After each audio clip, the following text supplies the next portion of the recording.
नमस्ते। दुनिया में कहीं जंग छिड़ रही है, कहीं कोई आर्थिक संकट आ रहा है। ये खबरें हम सब रोज सुनते हैं, है ना? पर सबसे बड़ा सवाल ये है, इन सब का हमारी जेब और हमारी जिंदगी पर आखिर क्या असर पड़ता है? क्या हमें सच में फिक्र करने की जरूरत है? चलिए आज इसी उलझन को थोड़ा सुलझाते हैं। हर सुबह आंख खुलते ही फोन पर कुछ ऐसे ही हेडलाइंस हमारा स्वागत करती हैं। एक देश में तनाव, दूसरे देश पर कोई पाबंदी, कहीं जंग की आहट। मतलब ऐसा लगता है जैसे पूरी दुनिया में उथल-पुथल मची हुई है और ये खबरों का जो सिलसिला है ना, वो कभी थमता ही नहीं। और इन सब के बीच हम सब के मन में एक ही सवाल घूमता है कि भाई इन बड़ी बड़ी घटनाओं का हमारी नौकरी, हमारी बचत, हमारे घर के बजट पर सच में कोई असर पड़ेगा भी या नहीं? आज इसी सवाल का जवाब ढूंढने की कोशिश करते हैं। तो चलिए सबसे पहले एक नजर डालते हैं कि आखिर दुनिया में चल क्या रहा है जिसकी वजह से इतना टेंशन वाला माहौल बना हुआ है। देखिए, इस वक्त दुनिया में तीन बड़ी चीजें हो रही हैं। एक तो वेनेजुएला में अमेरिकी सैन्य कार्रवाई से जियोपॉलिटिकल टेंशन बढ़ गई है। दूसरी तरफ अमेरिका और ईरान के बीच की जो खींचतान है वो भी कम नहीं हो रही। और इन सबके ऊपर अलग अलग देश एक दूसरे पर नए नए टैक्स लगा रहे हैं, जिससे कि व्यापार करना मतलब ट्रेड करना मुश्किल होता जा रहा है। अब जब ये सब एक साथ होता है ना, तो पूरी दुनिया में एक अनिश्चितता, एक अनसर्टेनिटी का माहौल बन जाता है।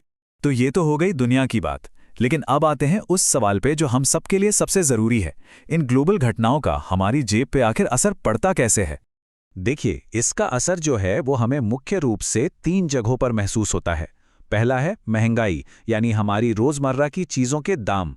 दूसरा हमारी नौकरी और हमारे व्यापार पर। और तीसरा हमारे निवेश पर, जैसे कि शेयर मार्केट या फिर म्यूचुअल फंड्स।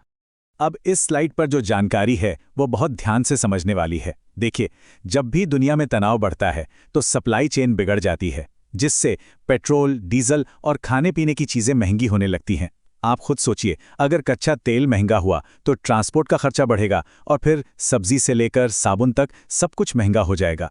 इसका सीधा असर हमारे घर के बजट पर पड़ता है। इसी तरह व्यापार में जब अनिश्चितता आती है तो छोटी कंपनियों और नौकरी पेशा लोगों पर सबसे ज्यादा असर पड़ता है। और रही बात निवेश की, तो ऐसी खबरों से शेयर मार्केट में जबरदस्त उतार चढ़ाव आता है, जिसे हम वॉलेटिलिटी कहते हैं, और इससे आम निवेशक घबरा जाता है। तो पैसों पर असर तो साफ दिखता है, लेकिन इन खबरों का एक और असर होता है जो दिखाई तो नहीं देता पर शायद सबसे ज्यादा महसूस होता है, और वो है हमारे मानसिक स्वास्थ्य पर पड़ने वाला तनाव। जाहिर सी बात है, जब हम लगातार इतनी नेगेटिव और डराने वाली खबरें देखते या पढ़ते हैं तो चिंता और तनाव बढ़ना स्वाभाविक है। एक तरह की बेबसी महसूस होने लगती है कि हमारे आसपास सब कुछ गलत हो रहा है और हालात हमारे कंट्रोल से बाहर हैं। और इस तनाव को बढ़ाने में कह सकते हैं कि आग में घी डालने का काम करता है सोशल मीडिया, जहां भरोसेमंद समाचार स्रोत हमें सही जानकारी देते हैं, एक कॉन्टेक्स्ट देते हैं। वहीं सोशल मीडिया पर आधी अधूरी और झूठी खबरें बहुत तेजी से फैलती हैं। ये डर और घबराहट को कई गुना बढ़ा देती हैं। इसलिए ये समझना बहुत जरूरी है कि हम जानकारी ले कहां से रहे हैं। एक बात गांठ बांध लेनी चाहिए, दुनिया में हर पल कुछ न कुछ हो रहा है, लेकिन हर ब्रेकिंग न्यूज हमारी पर्सनल इमरजेंसी नहीं होती। खबरों से जानकारी लेना एक बात है और खबरों से डर कर जीना बिल्कुल दूसरी। दोनों में बहुत बड़ा फर्क है। तो अब सवाल ये उठता है कि अगर माहौल इतना अनिश्चित है तो एक आम इंसान को क्या करना चाहिए? क्या हाथ पर हाथ धरकर बैठ जाएं? नहीं। चलिए कुछ प्रैक्टिकल कदमों पर नजर डालते हैं जो हमें तैयार रहने में मदद कर सकते हैं। चलिए 5 जरूरी कदमों को समझते हैं। पहला, एक इमरजेंसी फंड। कम से कम 3 से 6 महीने के खर्चों के बराबर पैसा अलग रखें, ये आपकी सेफ्टी नेट है। दूसरा, पैनिक बाइंग से बचें। घबराहट में ज्यादा खरीदारी करने से सिर्फ कीमतें बढ़ती हैं और कुछ नहीं होता। तीसरा, निवेश में अनुशासन बनाए रखें। अगर लंबे समय के लिए इन्वेस्ट किया है तो बाजार के छोटे मोटे उतार चढ़ाव से घबराकर उसे बेचे नहीं, लॉन्ग टर्म में बाजार संभल जाता है। चौथा, अपनी स्किल्स और इनकम के सोर्स बढ़ाएं।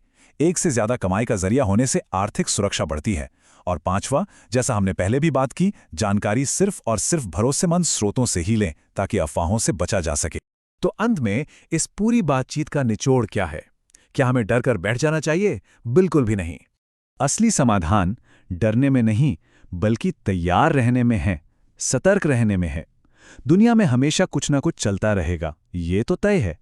लेकिन अगर हम जागरूक हैं और हमने अपनी तैयारी कर रखी है, तो हम किसी भी मुश्किल का सामना बेहतर तरीके से कर सकते हैं। इसलिए अपना ध्यान उन चीजों पर लगाएं जो हमारे कंट्रोल में हैं। अपना काम करते रहिए, नई चीजें सीखते रहिए और अपने भविष्य की प्लानिंग करते रहिए।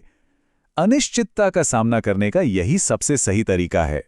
अगर इस चर्चा से आपको कुछ नया सीखने को मिला हो तो इसे लाइक करके हमारा उत्साह जरूर बढ़ाएं और ऐसे ही और विश्लेषणों के लिए चैनल को सब्सक्राइब करें। धन्यवाद।